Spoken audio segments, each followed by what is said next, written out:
আসসালামু আলাইকুম। রাতের রান্নার প্রস্তুতি চলছে। আজকে আমি রান্না করব পালং শাক। আমি ভাজি করব। আমি আগে রসুন কুচিটা দিয়ে দেব। রসুন কুচি দিয়ে সুন্দর স্মেল বের হবে।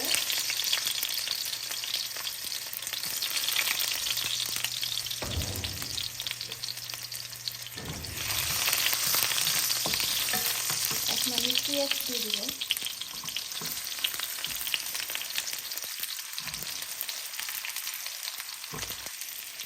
আমি মোটামুটি ভালো পরিমাণ পেঁয়াজ দেবো।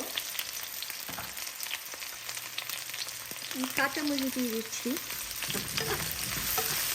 এটা একটু হয়ে আসবে, তারপর আমি এটার ভিতরে পালং শাক দিয়ে দিব। আর লবণ দিব, আর কিছুই দিব না।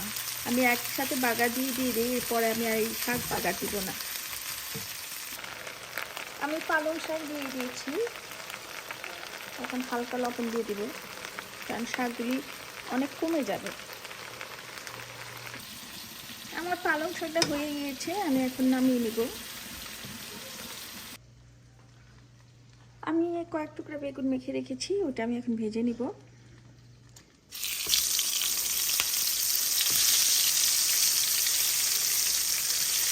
বেগুন ভাজাটা তেল একটু বেশি লাগে, তাহলে বেগুন ভাজাটা সুন্দর হয় না।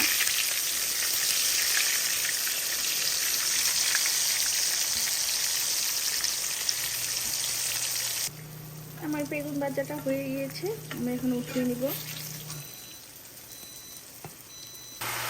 এখন আমি কচুরমুখী দিয়ে চিংড়ি মাছটা রান্না করে নিব। আমি পেঁয়াজ আর মশলা কষিয়ে নিয়েছি নর্মাল মশলা দিয়ে। সবাই জানে কী কী মশলা এতে যায়: হলুদ, মরিচ, ধনিয়া, আদা, রসুন, জিরা গুঁড়া, ছোটো ধনে গুঁড়া। এখন আমি এগুলো কষিয়ে নিব। আমি চিংড়ি মাছ ভেজে নিয়েছি। আমার কষানো শেষ, আমি এখন ঝোলের পানি দিয়ে দেবো। আমি তরকারিতে কয়েকটা টমেটো দিয়ে দিয়েছি। এখন আমার রান্না অলমোস্ট ডান। আমি এখন ভাজা চিংড়ি মাছগুলো দিয়ে দেবো।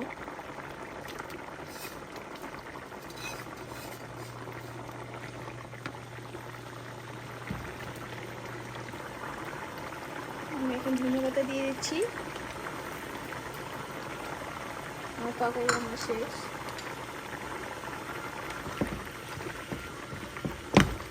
এতটুকু ঝোল আমি রাখবো, যেহেতু এটা কচুরমুখির তরকারি, ঝোল টেনে যাবে।